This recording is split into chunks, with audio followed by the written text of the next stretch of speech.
जब मूड की ऐसी की तैसी होती है तो रिकॉर्डिंग पता नहीं कैसी होती है, मुझे नहीं पता।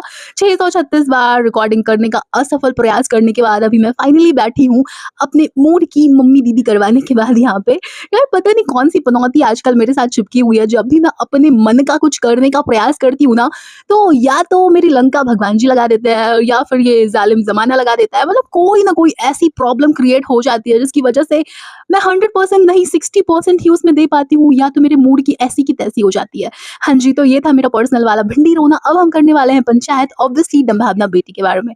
तो हम बात करेंगे उसी वाले ब्लॉग की जिसमें कि उनके हस्बैंड को मिला था अवार्ड। कल वाले पॉडकास्ट में मैंने उसका ज़िक्र किया था, चर्चा की थी, लेकिन एक ही पॉइंट मैंने कवर किया था और बाकी मैंने छोड़ दिया था क्योंकि मेरे पास समय का अभाव था। हाँ, तो मैं ये कह रही थी कि जो डम्भावना भौजी के हस्बैंड है उनको मिला है अवार्ड, ठीक है?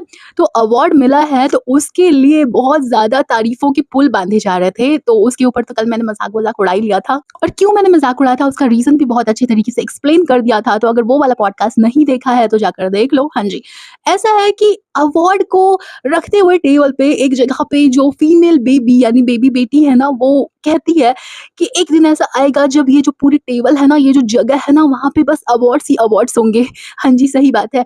और मैं गारंटी ले सकती हूँ इस बात की कि हर अवार्ड को वहाँ पे रखने के बाद अब यही बोलेंगी, यही है वो आदमी जिसको मेरे पेरेंट्स ने रिजेक्ट किया था। मतलब उस बंदे को हर बार की भांति मुझे ये कहना चाहिए, ये एहसास दिलाना ये मोहतरमा नहीं भूलती है कि वही है जिसको रिजेक्ट मार दिया था मेरे पेरेंट्स ने। हाँ, नहीं तो ज़्यादा उड़ना मत, तू आज सक्सेसफुल है, लेकिन तुझ पे मैंने भरोसा तब किया था तब, जब तुझे लोग रिजेक्ट मार देते थे। मतलब हर चीज़ की सक्सेस को सेलिब्रेट करते-करते ये बात बोलनी बहुत ज़्यादा ज़रूरी होती है गाइस। जैसे कहते हैं ना कि खाने में अचार का जो कंट्रीब्यूशन होता है ना, मतलब एक थाली है आपके पास खाने की, अगर उसमें अचार हो तो थोड़ा-सा खाने का जो टेस्ट है ना वो बढ़ जाता है। जो भी अचार लवर्स हैं उनको ये बात पता होगी। वैसे ही डम्भावना भौजी की तारीफ़ के पीछे ना एक इंसल्ट परमानेंटली चिपकी हुई होती है। एक इंसल्ट वाला जो वाक्य है वो चिपका हुआ होता है। अब ये भी डिस्कशन का टॉपिक है। लोग ये भी कह सकते हैं कि जो रंगसियार है वही तो एडिटिंग करता है, तो वो ये वाली बात को हटा भी सकता था, निकाल भी सकता था, एडिट भी कर सकता था। वैसे पॉइंट वाली बात तो है, मेरे भी कमेंट सेक्शन में मेरे काफ़ी सारे सब्सक्राइबर्स ये वाली बात लिख रहे थे, मेरे लिसनर्स ये वाली बात लिख रहे थे। अब पता नहीं सब्सक्राइब कर रखा है या नहीं कर रखा है यार, नहीं कर रखा तो कर लो। हाँ जी, तो ऐसा है कि वो कह रहे थे कि वो एडिट भी तो कर सकता था, पॉइंट है इस बात में। लेकिन कई बार ऐसा होता है ना कि कुछ ऐसी बातें ब्लॉग में इंटेंशनली भी रहने दी जाती है ना? जैसे लोग कमेंट करें और उसके बाद सिंपैथी तो मिल ही जाती है ना रंगेस यार को, मेल बेबी को, तो ये भी एक खेला हो सकता है, कोई इतनी बड़ी बात नहीं है। ये ब्लॉगर्स ऐसा भी गेम खेलते हैं, लेकिन डम्भावना भौजी का तारीफ़ करने का ये जो स्टाइल है ना, वो काफ़ी ज़्यादा अच्छा है, नहीं? क्या कहते हो? हाँ जी, उसके बाद ये था कि ये जो बंदी है टीवी पे देख रही होती है अवार्ड, मतलब ये जानकारी भी इसी ने दी कि ये जो अवार्ड है वो टीवी पे देख रही थी। क्योंकि अगर ये वहाँ पे चली जाती तो जैसे इन्होंने बोला था ना पैप्स के लिए क्या-क्या बोला था, मतलब पैप्स ने कुछ बोला था, इनको याद होगा आपको क्या बोला था। उसके बाद इन्होंने पॉडकास्ट में जाकर कुछ तो बोल दिया था पैप्स को। तो अगर सोचो ऐसा होता थोड़ा-सा, मतलब जस्ट इमेजिन करो कि ऐसा होता कि पैप्स कहते नहीं-नहीं ये वही है ना जिसने कहा था कि मुँह तोड़ दूँगी, सर फोड़ दूँगी, समथिंग लाइक दैट, मुझे एग्ज़ैक्टली लाइन याद नहीं है क्या बोला था उन्होंने। तो अगर वो लोग क्लिक करने से ही मना कर देते रंगे सियार भाई की पिक्चर्स, फिर क्या होता? सोचो कहीं ऐसा हो तो क्या हो? लेकिन इसको भी इन्होंने ना बिल्कुल दयालु पने के जो लिफ़ाफ़े में रैप करना कहते हैं ना वो किया और उसके बाद कहा कि हाँ, ठीक है मैं घर पे देख रही थी। हाँ, सही है, आप जाती तो लोग तो बिल्कुल बौखला जाते। आप ठहरी कटरीना और ये ठहरा विक्की कौशल, है ना? ऐसे कहाँ मैंने कंपैरिज़न कर दिया, खैर छोड़ो।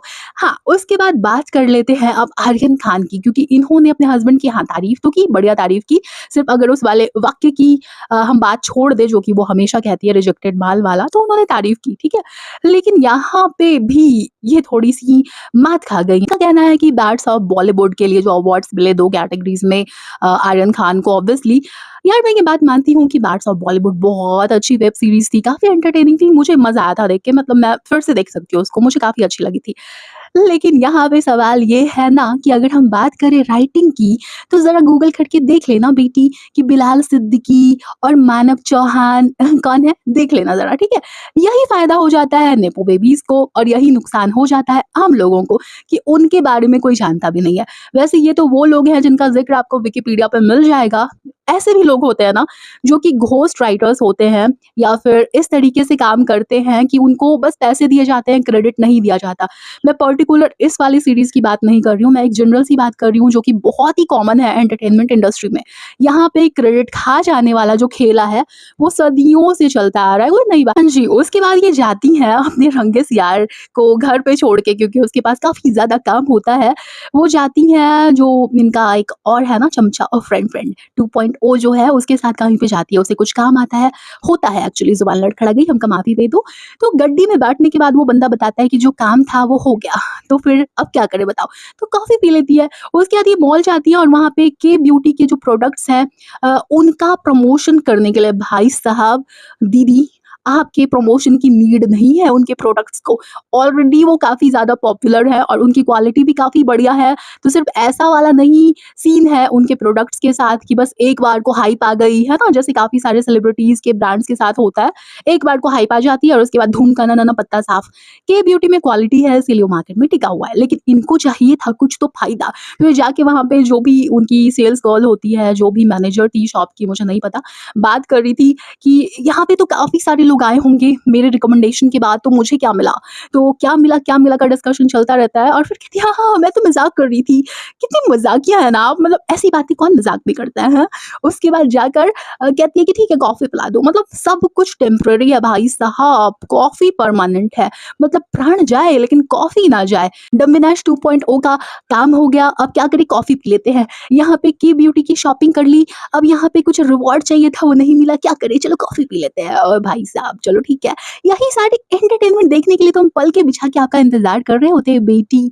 हाँ, उसके बाद ये पहुँचती हैं अपने किसी फ्रेंड के घर, उसका ज़िक्र हम नहीं करने वाले हैं। उसके बाद ये होता है कि ये जो बंदी है, वो बहुत ही ज़्यादा भौकाल मचाती है। नहीं, एक बात मुझसे मिस हो गई, गड्डी में बैठ के ना ये जो डम्बिनाश 2.0 है उसके साथ ऐसी बातें कर रही होती है कि यार बहुत मज़ा आया, ये तो मेरा ऐसा वाला फ्रेंड है जो मेरे बहुत सारे मज़ाक को सह लेता है। एग्ज़ैक्टली पॉइंट तो यही है ना, आपके बहुत सारे मज़ाक को सह लेता है, चुप रह लेता है, इसीलिए तो अभी तक आपका फ्रेंड है, नहीं तो इसका भी पत्ता साफ हो जाता बिल्कुल अरे लोगों की तरह। उसके बाद ये डायलॉग मार रही है कि लोग कह रहे थे कि क्या है इसका, किसी को एंटरटेनमेंट इंडस्ट्री से नहीं बुलाया। हाँ, नहीं बुलाया। हाँ, बुलाती कोई नहीं आता फिर आपका पचका हो जाता। वैसे लोग चले आते हैं यार, ऐसा भी क्या है ना, लेकिन आजकल इन दिनों पता नहीं इनको कुछ तो हुआ है, कुछ हो गया है, इनको से ये बहकी-बहकी बातें करने लग गई है।